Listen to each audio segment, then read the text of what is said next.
Shimul memorial north south school and কলেজের নবম শ্রেণীর ভূগোল ও পরিবেশ ক্লাসে সবাইকে স্বাগত জানাচ্ছি। আমি শিরিন আয়েশা সিদ্দিকা বিথি, সহকারী শিক্ষক, Shimul memorial north south school and college. সুপ্রিয় শিক্ষার্থী বন্ধুরা, তোমরা সবাই কেমন আছো? আশা করছি ভালো আছো, সবাই সাবধানে আছো, সুস্থ আছো। আল্লাহর অশেষ মেহেরবানিতে আমিও ভালো আছি। আজকে আমরা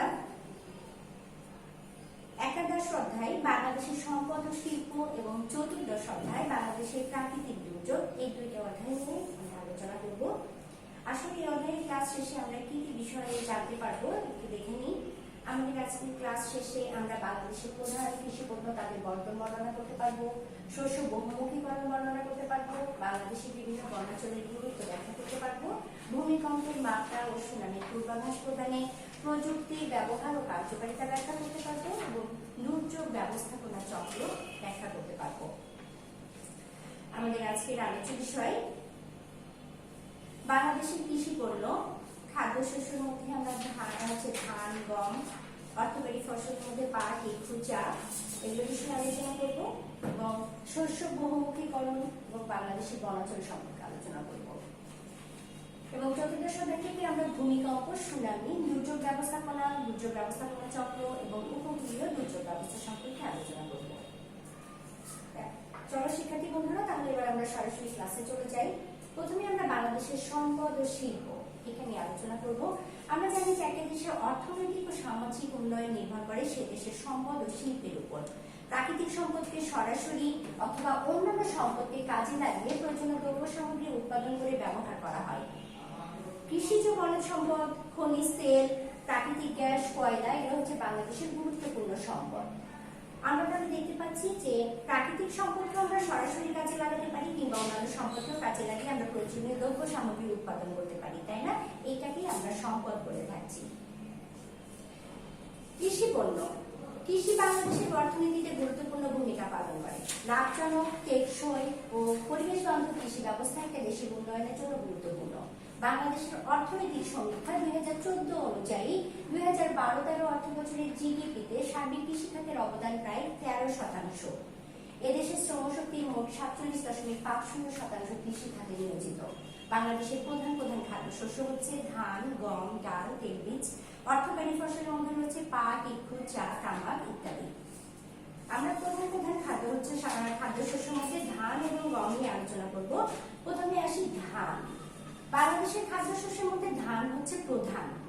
এদেশে সাধারণত আউশ, শামন, ইরি, বোরো বিভিন্ন ধরনের ধান চাষ হয়ে থাকে।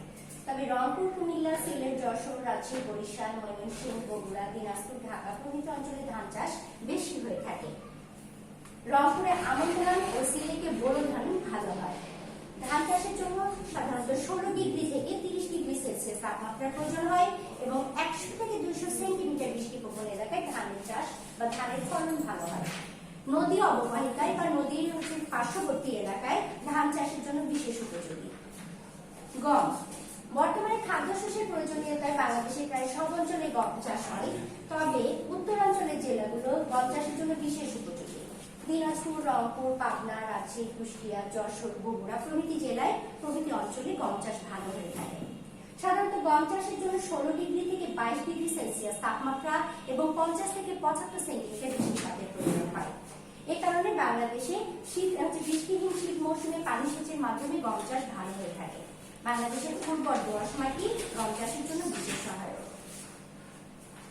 অর্থকরী ফসল। অর্থকরী ফসল বলতে আমরা কি বুঝি? অর্থকরী ফসল হচ্ছে যে সকল ফসল সরাসরি বিক্রির জন্য চাষ করা হয় তাকে অর্থকরী ফসল বলা হয়। অর্থাৎ যে সকল ফসল বিদেশে রপ্তানি করে আমরা প্রচুর বৈদেশিক মুদ্রা অর্জন করতে পারি সেটাই হচ্ছে অর্থকরী ফসল। অর্থকরী ফসলের মধ্যে পাট হচ্ছে প্রধান। প্রথমে আমরা পাট নিয়ে একটু আলোচনা করব। পাট হচ্ছে বাংলাদেশের প্রধান অর্থকরী ফসল। বাংলাদেশে সাধারণত দুই ধরনের পাট চাষ হয়ে থাকে, একটা হচ্ছে দেশি পাট এবং আরেকটা হচ্ছে তোষা পাট। রংপুর, ময়মনসিংহ, ফরিদপুর, কুমিল্লা, যশোর, ঢাকা, পাবনা প্রভৃতি অঞ্চলে প্রভৃতি জেলায় পাট চাষ ভালো হয়ে থাকে। পাট চাষের জন্য অধিক তাপমাত্রার প্রয়োজন হয় এবং প্রচুর বৃষ্টিপাতের প্রয়োজন হয়। নদীর অববাহিকায় অর্থাৎ পলিযুক্ত মাটিতে এবং দোআঁশ মাটি পাট চাষের জন্য বিশেষ উপযোগী। ইক্ষু বা আখ চিনি গুড় উৎপাদনের জন্য বৃক্ষ বাংলাদেশের গুরুত্বপূর্ণ ফসল। বৃক্ষ চাষের জন্য কিন্তু সমতল ভূমির প্রয়োজন। এখানে উঁচু নিচু ভূমিতে বৃক্ষ চাষ ভালো হয় না, সমতল অর্থাৎ সমান ভূমিতে বৃক্ষ চাষ ভালো হয়ে থাকে। সাধারণত রাজশাহী, রংপুর, দিনাজপুর, পাবনা, কুষ্টিয়া, ফরিদপুর, ঢাকা, যশোর বৃক্ষ চাষের জন্য প্রধান অঞ্চল। বৃক্ষ চাষের জন্য 19 ডিগ্রি থেকে 30 ডিগ্রি সেলসিয়াস তাপমাত্রার প্রয়োজন হয় এবং 150 সেন্টিমিটার মিনিমাম 150 সেন্টিমিটার বৃষ্টিপাতের প্রয়োজন হয়। বেলে দোআঁশ মাটি এবং কর্দমাময় দোআঁশ মাটি অর্থাৎ কাদাযুক্ত দোআঁশ মাটি বৃক্ষ চাষের জন্য বিশেষ উপযোগী। চা বাংলাদেশের অর্থকরী ফসলের মধ্যে চা অন্যতম। আমরা জানি যে পানি নিষ্কাশন বিশিষ্ট ঢালু জমি, যেখানে পানি থাকবে না, পানি জমে থাকে না এবং ঢালু জমি, সেই জমিতে চা চাষ সাধারণত ভালো হয়ে থাকে। মৌলভীবাজার, হবিগঞ্জ, সিলেটে সবচেয়ে বেশি চা বাগান রয়েছে। এছাড়াও চট্টগ্রাম, রাঙ্গামাটি, খাগড়াছড়ি, বান্দরবান, ঠাকুরগাঁও এবং পঞ্চগড়ে চা চাষ হয়ে থাকে। চা চাষের জন্য উষ্ণ ও আর্দ্র জলবায়ু প্রয়োজন। উর্বর লৌহ ও জৈব পদার্থ মিশ্রিত দোআঁশ মাটিতে চা চাষ ভালো হয়ে থাকে। শস্য বহুমুখীকরণ। আসলে আমরা শস্য বহুমুখীকরণ বলতে কি বুঝি?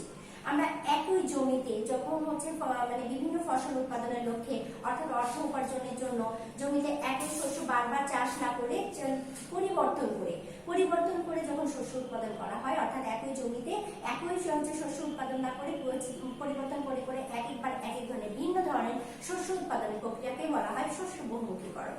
এটার ফলে কি হয়? এই শস্য বহুমুখীকরণের ফলে যেটা হয় যে মাটির যে পুষ্টি, এই পুষ্টি গুণ অনেক সময় একই শস্য উৎপাদনের ফলে কমে যায়। এই বিভিন্ন ধরনের শস্য উৎপাদনের ফলে মাটির পুষ্টি গুণাগুণ ঠিক থাকে, পুষ্টির ঘাটতিটা রোধ হয় এবং অত্যাধিক সার ব্যবহার করতে হয় না এবং এর ফলে যেটা হয় যে কৃষক উপকৃত হয়। কৃষক কম পরিশ্রমে এবং কম খরচে বেশি ফসল উৎপাদন করতে পারে এবং দেখা যাচ্ছে এক এক সময় এক এক ফসল উৎপাদন করে সেটা বাজারজাত করে তার বেশি অর্থ উপার্জন করতে পারে। বাংলাদেশের বনাঞ্চল। বনভূমি থেকে যে সম্পদ উৎপাদিত হয় বা পাওয়া যায় তাকে আমরা কি বলে থাকি? তাকে আমরা বনজ সম্পদ বলে থাকি। কোন দেশের পারস্পরিক ভারসাম্য এবং অর্থনৈতিক উন্নয়নের জন্য মোট ভূমির 25 ভাগ বনভূমি থাকা প্রয়োজন। কিন্তু বাংলাদেশের সমীক্ষা অনুযায়ী আমরা দেখতে পাই যে বাংলাদেশে মোট আয়তনের প্রায় 17 ভাগ বনভূমি রয়েছে, যেটা আমাদের প্রয়োজনের তুলনায় অনেক কম রয়েছে। বাংলাদেশের বনভূমিকে আমরা 3টা শ্রেণীতে ভাগ করতে পারি। একটা হচ্ছে ক্রান্তীয় চিরহরিৎ এবং পাতাঝরা গাছের বনভূমি, ক্রান্তীয় পাতাঝরা গাছের বনভূমি এবং স্রোতজ বনভূমি। প্রথমে আমরা ক্রান্তীয় চিরহরিৎ এবং পাতাঝরা গাছের বনভূমি সম্পর্কে আলোচনা করব। বাংলাদেশের খাগড়াছড়ি, রাঙ্গামাটি ও বান্দরবানের প্রায় সব অংশে এবং চট্টগ্রাম ও সিলেট অঞ্চলের কিছু অংশে এই বনভূমি বিস্তৃত। পাহাড়ের অধিক বৃষ্টিপ্রবণ অঞ্চল, যেখানে পাহাড়ি এলাকায় তো অবশ্যই, কিন্তু যে সকল এলাকাগুলো অধিক বৃষ্টিপাত হয়ে থাকে সেই সকল অঞ্চলে ক্রান্তীয় চিরহরিৎ এবং পাতাঝরা গাছের বনভূমি দেখতে পাওয়া যায়। বাংলাদেশের ক্রান্তীয় পাতাঝরা গাছের বনভূমি। ক্রান্তীয় পাতাঝরা গাছের বনভূমি সাধারণত প্লাইস্টোসিনকালের সোপান সমূহে এই বনভূমিগুলো রয়েছে। শীতকালে এই বনভূমির পাতা ঝরে যায়, আবার পরবর্তীতে গ্রীষ্মকালে এসে দেখা যায় যে নতুন পাতা গজায়। এজন্য একে ক্রান্তীয় পাতাঝরা গাছের বনভূমি বলা হয়ে থাকে। স্রোতজ বনভূমি বা সুন্দরবন। উত্তরে খুলনা, সাতক্ষীরা, বাগেরহাট, দক্ষিণে বঙ্গোপসাগর, পূর্বে হরিণঘাটা নদী, তারপরে পিরোজপুর বরিশাল জেলা এবং পশ্চিমে রায়মঙ্গল, হারিয়াভাঙ্গা নদী ও ভারতের পশ্চিমবঙ্গ রাজ্যের আংশিক সীমা পর্যন্ত এই বনভূমিটা বিস্তৃত। এটা খুলনা বিভাগের 6000 বর্গ কিলোমিটার এলাকা জুড়ে রয়েছে। সমুদ্রের জোয়ার ভাটা ও লোনা পানি এবং প্রচুর বৃষ্টিপাতের জন্য এই অঞ্চল বৃক্ষ সমৃদ্ধ। যেহেতু এটা হচ্ছে স্রোতজ বনভূমি, এই জন্য বলা হয়েছে এই অঞ্চলগুলোতে স্রোত সবসময় থাকে, জোয়ার ভাটা সবসময় পরিলক্ষিত হয়, এই জন্য এটা স্রোতজ বনভূমি বলা হয়। সুন্দরবন হচ্ছে স্রোতজ বনভূমির উৎকৃষ্ট উদাহরণ। বনাঞ্চলের গুরুত্ব। অর্থনৈতিক উন্নয়নে প্রাকৃতিক পরিবেশের ভারসাম্য রক্ষায় বনভূমির যথেষ্ট গুরুত্ব রয়েছে। যেমন প্রাকৃতিক গুরুত্ব, প্রকৃতির উপর বনভূমি যথেষ্ট গুরুত্ব বিস্তার করে থাকে। যেমন দেশের ভূপ্রকৃতি, জলবায়ু, আর্দ্রতা, সেখানকার বৃষ্টিপাত, এগুলো বনাঞ্চলের উপর নির্ভর করে।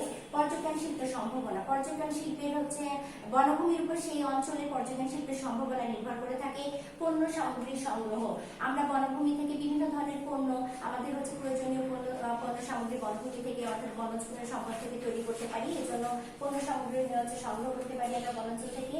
নির্মাণের উপকরণ, বাড়িঘর তৈরি নির্মাণের উপকরণ এবং দেখা যাচ্ছে আসবাবপত্র আমরা বনভূমি থেকে পেয়ে থাকি। শিল্পের উন্নতি, বিভিন্ন শিল্পের উন্নতির জন্য বনভূমি গুরুত্বপূর্ণ ভূমিকা পালন করে। দুর্যোগের ঝুঁকি হ্রাস, দুর্যোগের সময় যদি উপকূলবর্তী এলাকায় অনেক গাছ থাকে তাহলে সেখানে দুর্যোগের পরিমাণ কম হয়, ক্ষয়ক্ষতির পরিমাণ কম হয়। এর জন্য দুর্যোগের ঝুঁকি হ্রাসে বনভূমি সহায়তা করে থাকে। পরিবহন ও যোগাযোগ ব্যবস্থা, দেখা যাচ্ছে আমাদের পরিবহন ও যোগাযোগ ব্যবস্থায় আমরা যেটি বলতে পারি যে আমাদের সড়ক পথ, রেলপথ নির্মাণের জন্য বনভূমি গুরুত্বপূর্ণ ভূমিকা পালন করে এবং সরকারি আয়ের একটা প্রধান উৎস কিন্তু বনভূমি বা বনাঞ্চল। এবার আমরা ভূমিকম্প নিয়ে আলোচনা করব। ভূমিকম্প আসলে কাকে বলে? আমরা জানি যে আমরা যে পৃথিবীতে বাস করি, এই পৃথিবী কখনো কখনো হঠাৎ করে অল্প সময়ের জন্য, ক্ষণিকের জন্য কেঁপে ওঠে। এই যে পৃথিবীর হঠাৎ করে কেঁপে ওঠা, এই কম্পনকে বলা হয় ভূমিকম্প।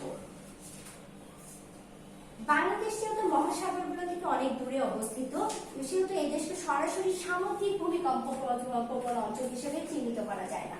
তবে আমরা যেহেতু বাংলাদেশের উত্তরে আসামের খাসিয়া ও জয়ন্তিকা পাহাড় আছে এবং হিমালয়ের পাদদেশ ও বঙ্গোপসাগরের তলদেশে ভূমিকম্প প্রবণতা যথেষ্ট লক্ষ্য করা যায়। এজন্য আমাদের দেশে মাঝে মাঝে ভূমিকম্প কিন্তু অনুভূত হয়। 1993 সালে বাংলাদেশকে 3টি ভূকম্পনীয় সংঘটিত অঞ্চলে ভাগ করা হয়েছে, যথা অঞ্চল 1 যেটা হচ্ছে মারাত্মক ঝুঁকিপূর্ণ, রিক্টার স্কেল মাত্রা হচ্ছে 7। অঞ্চল 2 মাঝারি ঝুঁকিপূর্ণ, রিক্টার স্কেল মাত্রায় সেটা হচ্ছে 6। অঞ্চল 3 কম ঝুঁকিপূর্ণ, রিক্টার স্কেল মাত্রা 5। এখন আমরা এখানে দেখতে পাচ্ছি যে এই সমগ্র বাংলাদেশকে আমরা 3টা ভূমিকম্প প্রবণ অঞ্চলে ভাগ করেছি। এর হচ্ছে অঞ্চল 1, 2 এবং 3। ভূমিকম্প যখন হয় তখন আমাদের কি করণীয়? আসলে ভূমিকম্পটা তো হঠাৎ করে হয়, আমরা আগে থেকে কিছু জানতে পারি না, যে আগে থেকে আমরা সাবধানতা অবলম্বন করতে পারবো। যেহেতু হঠাৎ করে হয়ে থাকে এবং এটা সম্পর্কে আমাদের কোনো ধারণা থাকে না, এই জন্য আমরা সচেতন হতে পারি না। তাই সেই সময় আমাদের কি করণীয় সেটা আমাদেরকে খেয়াল রাখতে হবে।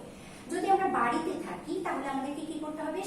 ভূমিকম্প হচ্ছে এটা বুঝতে পারলে সাথে সাথে বৈদ্যুতিক সংযোগটা বিচ্ছিন্ন করে দিতে হবে এবং বাসায় গ্যাসের চুলা বন্ধ করে দিতে হবে। ট্রেনে বা গাড়ির ভিতরে যদি থাকি তাহলে কি করতে হবে? কোনো জিনিস ধরে স্থিরভাবে দাঁড়িয়ে থাকার চেষ্টা করতে হবে। লিফটের ভিতরে থাকলে দ্রুত নিচে নামার চেষ্টা করতে হবে, না হলে নিচু হয়ে ওখানে শুয়ে যাওয়া বা বসে যাওয়ার ব্যবস্থা করতে হবে। আর বাড়ির বাইরে যদি আমরা থাকি তাহলে আমাদেরকে যেটা করতে হবে, বড় দালান কোঠার নিচে না দাঁড়িয়ে আমাদেরকে খোলা মাঠে বা ফাঁকা জায়গায় গিয়ে দাঁড়াতে হবে। ভূমিকম্পের জন্য প্রয়োজনীয় পদক্ষেপগুলো কি হতে পারে? ভূমিকম্প হচ্ছে যে কোনো সময় হতে পারে, এর জন্য আমাদের কিছু পদক্ষেপ গ্রহণ করতে হবে। যেমন ভূমিকম্প সম্পর্কে গণসচেতনতা সৃষ্টির লক্ষ্যে ব্যাপক প্রচার প্রয়োজন। আমাদেরকে গণসচেতনতা সৃষ্টি করতে হবে, ব্যাপক প্রচারের মাধ্যমে সচেতনতা সৃষ্টি করতে হবে।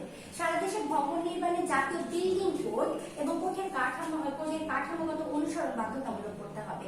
বিল্ডিং তৈরির আগে অবশ্যই এই বিল্ডিং কোডটা মেনটেন করতে হবে। সারা দেশের রাস্তাগুলো প্রশস্ত করতে হবে, মানে চাপা সরু রাস্তা হচ্ছে সব জায়গায় থাকা যাবে না, প্রশস্ত রাস্তা তৈরি করতে হবে। ঝুঁকিপূর্ণ এলাকার সঙ্গে স্বেচ্ছাসেবক দল গঠন ও প্রশিক্ষণ প্রদান করতে হবে। যে সকল এলাকাগুলো বেশি ঝুঁকিপ্রবণ এলাকা সেখানে আমাদেরকে স্বেচ্ছাসেবক দল গঠন করতে হবে এবং হচ্ছে জনগণকে প্রশিক্ষণ দেওয়ার ব্যবস্থা করতে হবে। সুনামিটা কি? আমরা জানি যে সমুদ্রের পানি হচ্ছে অনেক ফুলে ওঠা, এটা হচ্ছে সুনামি। কিন্তু সুনামিতে কিন্তু স্বাভাবিকভাবে পানি ফুলে ওঠে না, এটা স্বাভাবিক মাত্রা থেকে অনেক বেশি হয়ে থাকে। সুনামিতে পানি দিয়ে ফুলে ওঠাটা অনেক বেশি হয়ে থাকে এবং এটা দেখা যাচ্ছে পার্শ্ববর্তী এলাকা এবং পার্শ্ববর্তী দেশকে হচ্ছে এমনভাবে এর পানিটা অনেক উপরে উঠে যায়, এটা পার্শ্ববর্তী এলাকাকে হচ্ছে ভাসিয়ে নিয়ে চলে যায়। তাই বলতে পারি আমরা যে সুনামি হচ্ছে স্বাভাবিক অবস্থা না, স্বাভাবিক অবস্থায় পানি ফুলে ওঠা না, এটার অনেক উচ্চতায়, এটা হচ্ছে সুনামির ফলে অনেক উচ্চতায় পানি ফুলে ওঠে। দুর্যোগ ব্যবস্থাপনা, আমরা এর আগে পড়েছি যে দুর্যোগ ব্যবস্থাপনা কি। দুর্যোগ ব্যবস্থাপনা হচ্ছে এরূপ একটা ব্যবহারিক বিজ্ঞান যার আওতায় পড়ে যথাযথ পর্যবেক্ষণ ও বিশ্লেষণের মাধ্যমে দুর্যোগ প্রতিরোধ করা সম্ভব, দুর্যোগ প্রস্তুতি নেওয়া সম্ভব এবং দুর্যোগের সারাদান ও পুনরুদ্ধার ইত্যাদি কার্যক্রম করা সম্ভব। যখন এটা সম্পন্ন করা হবে তখন সেটাকে আমরা দুর্যোগ ব্যবস্থাপনা বলবো। এই যে দুর্যোগ ব্যবস্থাপনা চক্র, এটাতে সাধারণত আমরা দেখতে পাই যে দুর্যোগ ব্যবস্থাপনা চক্রের জন্য আমাদের কি কি ব্যবস্থা নিতে হয়। দেখো, প্রথমে হচ্ছে দুর্যোগ ব্যবস্থাপনার জন্য আমাদেরকে পূর্ব প্রস্তুতি প্রয়োজন, অর্থাৎ কোনো জায়গায় দুর্যোগ হলে কি কি করতে হবে সেটার জন্য একটা পূর্ব প্রস্তুতি থাকতে হবে। প্রশমন, দুর্যোগ হয়ে যাবে তখন সাথে সাথে ওই জায়গায় কি করলে, অর্থাৎ কি করে তাদেরকে সেখান থেকে রক্ষা করা যায়, ক্ষয়ক্ষতির পরিমাণ কমানো যায়, সেই ব্যবস্থা করতে হবে। প্রতিরোধ হচ্ছে যখন দুর্যোগটা হয়েই যাবে তখন সেই দুর্যোগটাকে মানে প্রতিরোধ করার জন্য, অর্থাৎ সেখানে ক্ষয়ক্ষতির পরিমাণ কমানো এবং তাদেরকে তাদের খাদ্য, তাদের বাসস্থানের ব্যবস্থা, এগুলো মানে তাদেরকে ওখান থেকে তাড়াতাড়ি ভালো জায়গায় অর্থাৎ নিরাপদ দূরত্বে সরিয়ে নেওয়ার ব্যবস্থাটা করতে হবে। সারাদান, দুর্যোগ হয়ে যাওয়ার সাথে সাথে সেখানে পৌঁছাতে হবে এবং তাদেরকে ত্রাণ সামগ্রী, তাদের খাদ্য সামগ্রী এগুলো পৌঁছানোর ব্যবস্থা করা, এগুলো হচ্ছে সারাদান। আর পুনরুদ্ধার হচ্ছে দুর্যোগ হয়ে যাওয়ার পর যখন তারা একটা দুর্যোগপূর্ণ এলাকায় আসতে পড়ে তখন সেখান থেকে তাদেরকে কিভাবে আমরা পুনরুদ্ধার করতে পারবো, সেখান থেকে কিভাবে কম ক্ষয়ক্ষতির মাধ্যমে, অর্থাৎ বেশি লোকজন যেন মারা না যায়, তাদের তাড়াতাড়ি সেখান থেকে নিয়ে হসপিটালে কিংবা ভালো জায়গায় নিয়ে ব্যবস্থা করা, এভাবে উদ্ধার করার ব্যবস্থা, এটাই হচ্ছে দুর্যোগ পুনরুদ্ধার। আর উন্নয়ন হচ্ছে একটা দেশে যখন দুর্যোগ সংঘটিত হয় তখন কিন্তু সেই এলাকা বা সেই অঞ্চলটা ব্যাপকভাবে ক্ষতিগ্রস্ত হয়, সেখান থেকে তাদেরকে আবার পূর্বের অবস্থায় ফিরিয়ে নিয়ে আসা কিন্তু তাদের পক্ষে সম্ভব হয় না। এই সকল ক্ষেত্রে যেটা প্রয়োজন সেটা হচ্ছে সরকারি আর্থিক সহযোগিতার প্রয়োজন হয় এবং বিভিন্ন উন্নয়ন সংস্থা তাদের পাশে এসে দাঁড়াতে হয়। এই যে বিভিন্ন উন্নয়ন সংস্থা বা সরকারি সহযোগিতার মাধ্যমে তাদের উন্নয়ন করে তাদেরকে পূর্বের অবস্থায় ফিরিয়ে নিয়ে যাওয়া বা তাদের কর্মসংস্থানের ব্যবস্থা করা, এই হচ্ছে ব্যবস্থাপনাগুলো, এটাই হচ্ছে উন্নয়ন ব্যবস্থার মধ্যে পড়ে। উপকূলীয় দুর্যোগ ব্যবস্থা বলতে আমরা কি বুঝি, অর্থাৎ সমুদ্র উপকূলবর্তী এলাকায় যে দুর্যোগগুলো সংঘটিত হয়। আমরা জানি সমুদ্র উপকূলবর্তী এলাকায় সাধারণত ঘূর্ণিঝড় এবং সুনামি, এগুলো এই দুর্যোগটা বেশি হয়ে থাকে, কারণ অন্যান্য দুর্যোগ যেটা হয়ে থাকে এটা পার্শ্ববর্তী বিভিন্ন এলাকায় হতে পারে, কিন্তু উপকূলীয় এলাকায় সাধারণত ঘূর্ণিঝড় এবং সুনামি এই দুটাই বেশি দেখা যায়। এজন্য আমাদেরকে কি করতে হবে, উপকূলীয় এলাকায় এই দুর্যোগ ব্যবস্থাপনাগুলো, দুর্যোগ হলে কি কি হতে পারে সে সম্পর্কে আমাদের দুর্যোগ মানে উপকূলের পার্শ্ববর্তী লোকজনদেরকে সচেতন করতে হবে এবং তাদেরকে বিভিন্ন ট্রেনিং এর মাধ্যমে, প্রশিক্ষণের মাধ্যমে তাদেরকে করে রাখতে হবে যে এরকম হলে তারা খুব সহজে খুব দ্রুতই যেন ভয় না পেয়ে তারা নির্দিষ্ট দূরত্বে গিয়ে অবস্থান নেয় এবং ক্ষয়ক্ষতির পরিমাণ কমিয়ে আনা সম্ভব হয়। শিক্ষার্থী বন্ধুরা, এই ছিল আমাদের আজকের আলোচনা। আজকের এই আলোচনার ভিত্তি করে আসলে আমরা এখানে কিছু মূল্যায়নের প্রশ্নের উত্তর দেওয়ার চেষ্টা করি। অর্থকরী ফসল কাকে বলে? আমরা জানি যে সকল ফসল বিদেশে রপ্তানি করে প্রচুর বৈদেশিক মুদ্রা অর্জন করা হয়, অর্থাৎ অর্থের চাহিদা যোগানোর জন্য, অর্থাৎ শুধুমাত্র বিক্রি করে সেখান থেকে আমরা অনেক অর্থ উপার্জন করতে পারবো, এই উদ্দেশ্য নিয়ে যে ফসলগুলো উৎপাদন করা হয় সেটাকে অর্থকরী ফসল বলা হয়। ভূমিকম্প কি? ভূমিকম্প হচ্ছে কোনো হঠাৎ করে যখন ভূপৃষ্ঠের কঠিন আবরণ বা ভূত্বক যখন হঠাৎ করে কখনো কখনো হঠাৎ করে ক্ষণিকের জন্য কেঁপে ওঠে, এই যে অল্প সময়ের জন্য কেঁপে ওঠে, এই কম্পনকে ভূমিকম্প বলে। দুর্যোগ ব্যবস্থাপনার প্রধান উদ্দেশ্য কয়টি? দুর্যোগ ব্যবস্থাপনার প্রধান উদ্দেশ্য 3টি। বাংলাদেশের প্রধান খাদ্যশস্য কোনটি? বাংলাদেশের প্রধান খাদ্যশস্য হচ্ছে ধান। শস্য বহুমুখীকরণ কি? আমরা আগেই পড়েছি যে শস্য বহুমুখীকরণ হচ্ছে একই জমিতে বারবার একই ফসল উৎপাদন না করে বিভিন্ন ফসল উৎপাদনের মাধ্যমে জমির উর্বরতা শক্তি বৃদ্ধি করা এবং মানে কৃষককে স্বাবলম্বী করার একটা যে পদ্ধতি, সেটাই হচ্ছে শস্য বহুমুখীকরণ। শিক্ষার্থী বন্ধুরা, আমাদের নবম শ্রেণীর আজকে শেষ ক্লাস। তোমাদের এরপরে তোমাদেরকে আমরা আবার হয়তো দশম শ্রেণীতে, অর্থাৎ আগামী বছর দশম শ্রেণীতে আবার পাবো, দশম শ্রেণীর ক্লাসে পাবো। সে পর্যন্ত তোমরা সবাই ভালো থেকো, সুস্থ থেকো। নতুন বছরে নতুন ক্লাসে শুভেচ্ছা জানিয়ে সবাইকে আজকের মতো এখানে শেষ করছি। সবাই ভালো থেকো, ধন্যবাদ।